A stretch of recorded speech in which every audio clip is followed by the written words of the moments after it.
Voilà, l'actu décalée de ce matin a pour thème la 5e République au Togo. Quelle lecture en faire?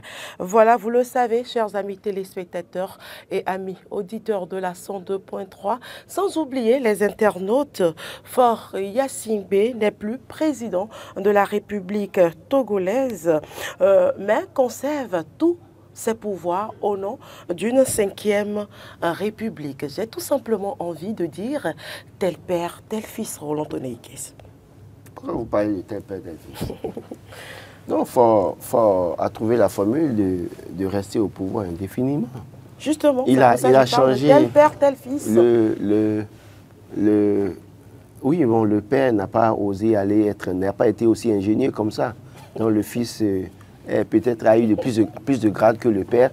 Non, il faut quand même préciser que oui, il faut trouver la formule d'instaurer un empire ou bien, si vous voulez, un royaume au Togo, même si on savait très bien que c'était pratiquement un régime monarchique, hein, même si on disait que le Togo est dans la démocratie, le mode de fonctionnement de père au fils, le père est parti, le fils a continué depuis le décès du père, donne à matière à réflexion.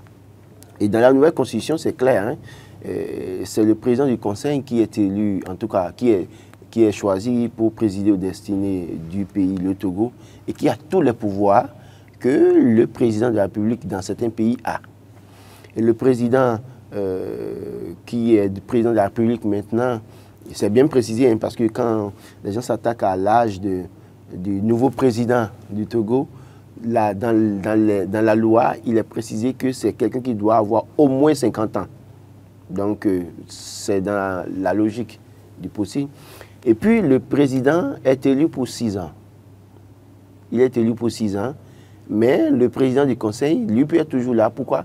Aussi longtemps que son parti a la majorité au terme des élections législatives, alors il est toujours président du conseil et qui a tous les pouvoirs, parce que le président de la République désormais est un titre juste honorifique qu'on donne à quelqu'un. C'est une autorité morale qui est là, un peu comme un gardien, bon, les anciens, les gardiens qu'on est là, bon, pour leur accorder peut-être une retraite dorée, parce que le monsieur qui est là maintenant, quand on regarde l'âge, son âge et puis la manière dont on l'a présenté, c'est quelqu'un à qui on offre une retraite dorée.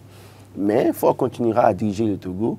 Et vous avez toujours dénoncé le fait que son père était président et que son père est mort, il est devenu président et qu'il est depuis président. Le gars maintenant trouve la formule de ne plus être président de la République. Il n'est plus président de la République, il est président du Conseil. Du Conseil des ministres. Oui, bon. Et donc, il a tous les pouvoirs. C'est lui qui nomme au niveau de l'armée, c'est lui qui nomme les ministres, c'est lui qui fait tout. Donc, au fond... Juste le titre a changé. Oui, le titre a changé. Donc, oui, en tout cas, quand on va parler du président de la République togolaise, on ne parlera pas de Faure. On parlera de celui qu'ils ont mis là. Donc, c'est pour vous dire que, écoutez, si on cite les présidents d'Afrique là, c'est pas Faure. Faure n'est plus un président africain.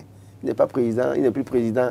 Seulement que, dans leur test, ils disent que pour représenter le Togo au plan international, c'est le président du Conseil qui y va toujours. Mais si on va citer les présidents des pays africains, vous n'allez pas voir le nom de Faure se retrouver quelque part. Donc, les Togolais n'ont plus président comme quelqu'un de la famille Yadema.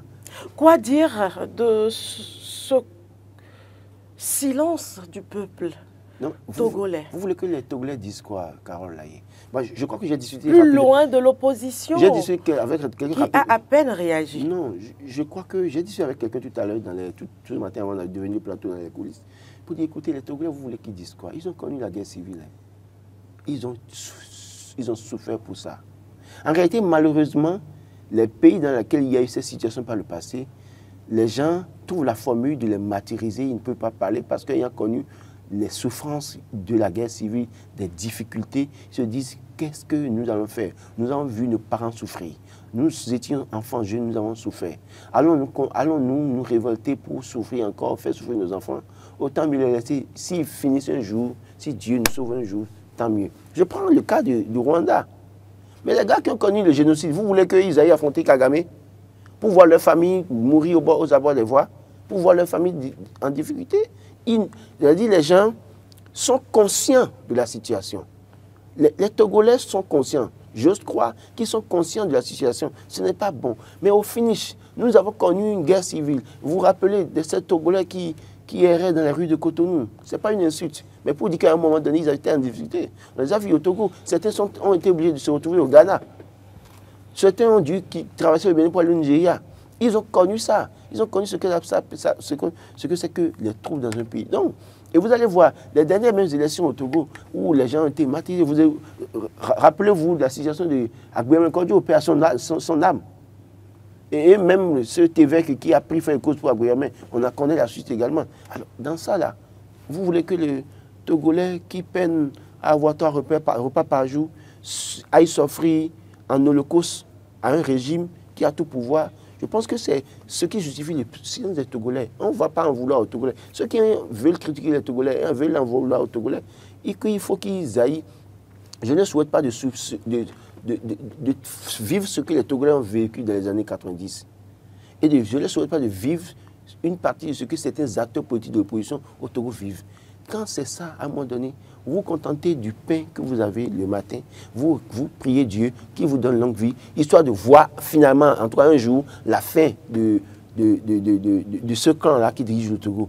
Mais ce n'est pas avec la force que vous y allez, parce qu'ils sont tellement forts, seul Dieu peut vous sauver. Oui, Hector Zogo, votre lecture? Moi, je vais dire bravo au peuple togolais qui vient de nous donner encore un autre témoignage de ce qu'on peut avancer autrement.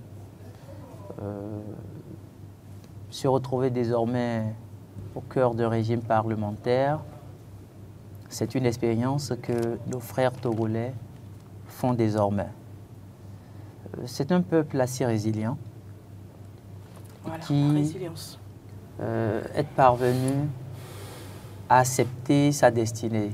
Et moi, je me dis, si ceux qui sont citoyens togolais, dans la majorité, sont heureux de ce qu'ils vivent, pourquoi nous devons nous plaindre à leur place?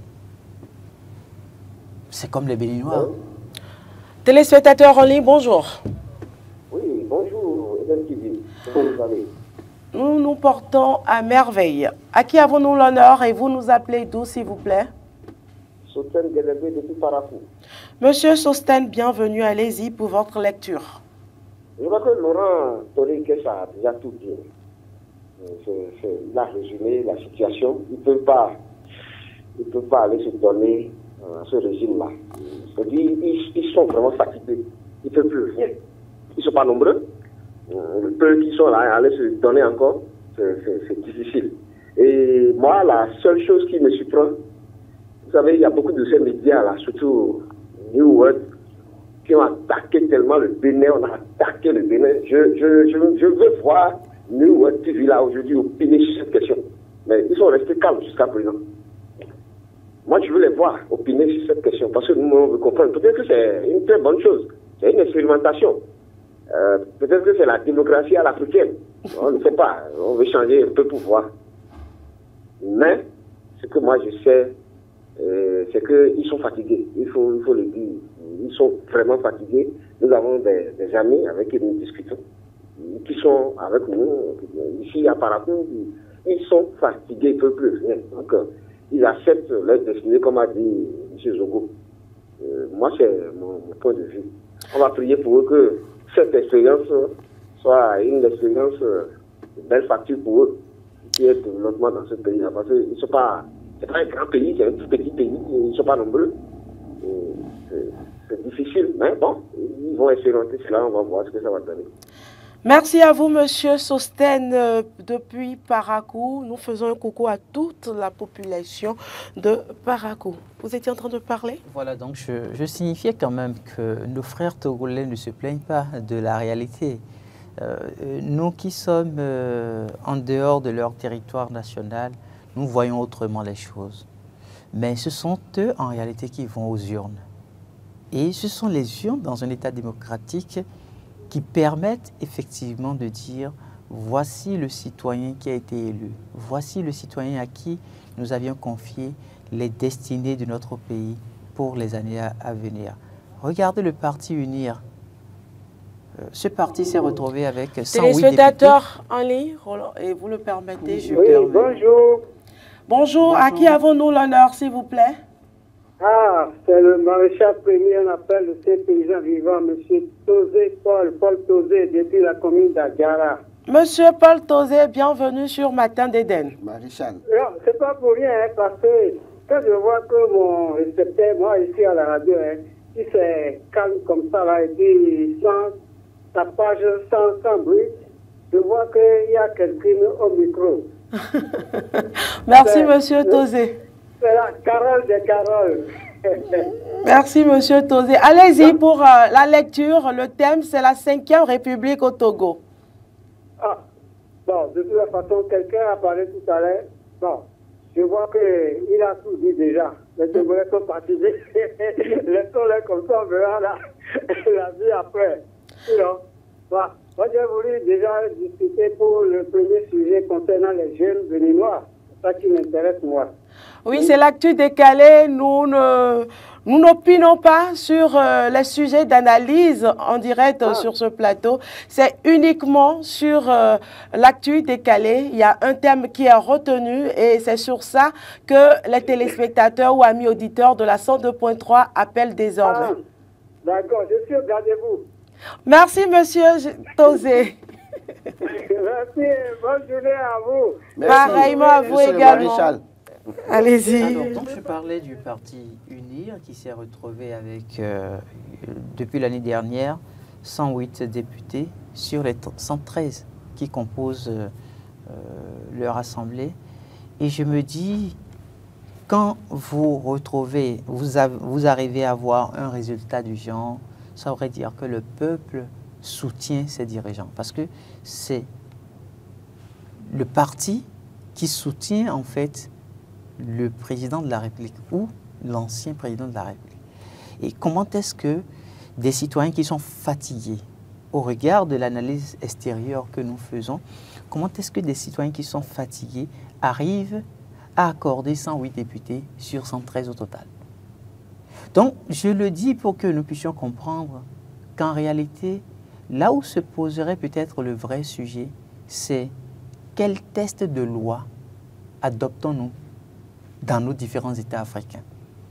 Justement, des tests taillés sur mesure selon Moi, les intérêts. je ne parle pas. Téléspectateurs en ligne, bonjour. Oui, allô.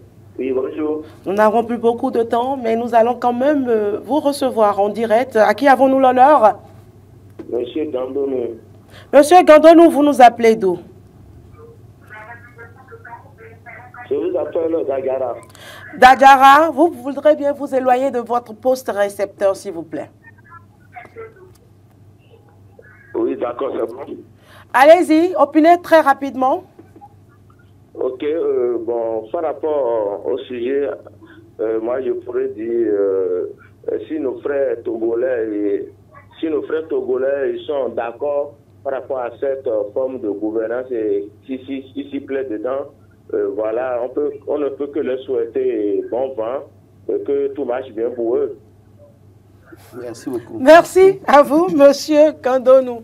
Allez-y. Donc, terminez je rapidement. parlais donc des tests de loi qui se prennent. C'est-à-dire que pour la plupart du temps, malheureusement, les populations n'arrivent pas à découvrir peut-être ce qui veut se faire plus tard. On garde une sorte de silence. Et c'est quand on se retrouve devant le fait accompli qu'on commence pas à crier dans tous les sens. Et pourtant, c'est des tests de loi qui ont été votés, promulgués. C'est des tests de loi qui ont reçu l'accord de la Cour constitutionnelle pour dire que c'est conforme à votre loi fondamentale. Mais quand vous êtes impuissant, que voulez-vous? Non, vous ne pouvez pas être impuissant puisque vous avez ce qu'on appelle la désobéissance civile.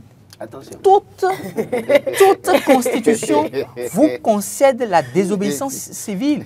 Et vous savez, les députés à l'Assemblée nationale, avant qu'ils ne votent des tests de loi, il y a un processus. Ce n'est pas que les gens se lèvent du jour au lendemain pour voter des tests de loi. Vous, en tant que citoyen, quelle est l'organisation interne que vous mettez en place pour discuter avec vos députés? Même si les gens ne veulent pas vous entendre, il y a la presse qui est là. on me parlera peut-être de la question de la liberté de la presse. C'est d'autres débats sur lesquels on reviendra sans doute plus tard. Très rapidement, parce que je dois lire quelques opinions. Je voudrais juste préciser quelque chose. Les élections au Togo, c'est scellé. Première chose. Deuxième chose, vous pouvez avoir Patrice Talon qui est la présidente de la République. Il y a un citoyen qui peut ne pas aimer Patrice Talon, mais aimer Hugues Zogo, candidat à Ouida, membre et candidat de la mouvance. Mais est-ce que cette réalité pourrait faire école dans la sous-région? Ça veut dire quoi? Au Togo, pour les élections de proximité, ça n'a jamais ressemblé à une élection présidentielle. Si vous allez aux élections présidentielles avec les Togolais, vous allez voir d'ailleurs même le dernier cas, c'est avec Agboyame Kodjo. On a vu qu'en réalité, Fort a été battu dans plusieurs régions du Togo. Mais malheureusement, on sait comment ça s'est passé. Donc, on ne va pas dire parce qu'ils ont eu 108 députés sur 113 qu'en fait, en réalité, les populations sont totalement d'accord avec Fort. Mais ils ont peut-être voté pour des gens parce que c'est une élection de proximité. Et je suis d'accord que quand il parle de tests aujourd'hui, les tests, c'est le véritable problème dans nos États africains. Justement, est-ce que ces tests-là, aujourd'hui, du Togo, peuvent faire école dans d'autres pays de la sous-région? Ça ne poserait pas problème si les députés des pays concernés trouvent que c'est ce qu'il faut pour cet État-là. Moi, ce que je dis, c'est... Mais c'est une preuve d'un recul démocratique. Non, ce n'est pas un recul démocratique parce que comment on appelle, le régime parlementaire ne donne pas systématiquement droit au fait, c'est qu'on se retrouve dans un recul démocratique. Pour moi, si ça doit faire école, même au Bénin, par exemple, c'est que les populations puissent avoir leur mot d'ordre. Que les populations puissent dire, oui, en tant que député, vous avez la possibilité de travailler pour qu'on puisse se retrouver dans un régime parlementaire désormais. Maintenant, si les populations gardent le silence et les députés arrivent à voter les tests de loi, que la Cour constitutionnelle arrive à dire que c'est conforme à la loi fondamentale et que le chef de l'État promulgue, ça devient une loi qui s'impose à tout le monde. Merci Roland. Est-ce que ça va faire école au Bénin ou pas? Non, si ça peut faire école dans d'autres pays. Merci Hugues Hector Zogo. Avoir pris le Bénin comme exemple m'a fait vraiment sourire et réfléchir à la fois. Mais nous laissons les téléspectateurs et auditeurs. Il faut laisser les députés au PD. Donc, c'est à eux de décider. Merci de nous avoir suivis. Très belle journée à chacun et à tous. Nous vous retrouvons demain avec le même plaisir.